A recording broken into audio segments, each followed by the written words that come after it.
नमस्कार दोस्तों, आप सभी को हमारे चैनल में स्वागत है। दोस्तों, आज हम बात करने वाले हैं भोजपुरी के सुपरस्टार खेसारी लाल यादव के बारे में। उनका एक फिल्म का आज ट्रेलर रिलीज हुआ है शाम को 5 बजे वेब म्यूजिक से फरिश्ता। दोस्तों, कमाल का ये मूवी है।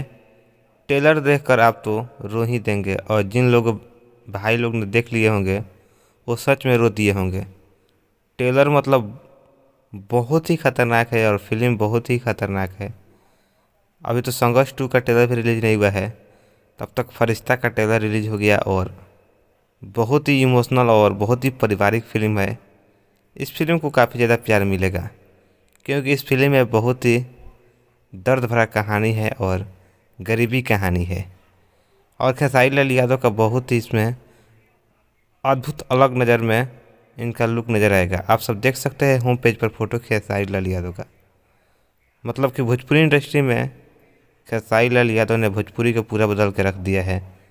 अब साउथ इंडस्ट्री भी अब फेल हो जाएगा भोजपुरी के आगे। खेसारी लाल यादव का मूवी संघर्ष 2 अभी तो ट्रेलर रिलीज नहीं हुआ है, लेकिन फरिश्ता अभी अभी वेब म्यूजिक से रिलीज हुआ है जो कि सबको रुला दिया है इस ट्रेलर ने। अभी तो फिल्म बाकी है। बहुत ही कमाल का ट्रेलर है। तो जितने भी खेसारी लाल यादव का फैंस हैं उनका फिल्म देखते हैं तो फरिश्ता ट्रेलर को आप लोग देखिए, ढेर सारा प्यार दीजिए। तो दोस्तों, अपडेट था। अपडेट पसंद आएगा तो हमारे चैनल को सब्सक्राइब कर लीजिएगा। थैंक यू, धन्यवाद, लव यू ऑल।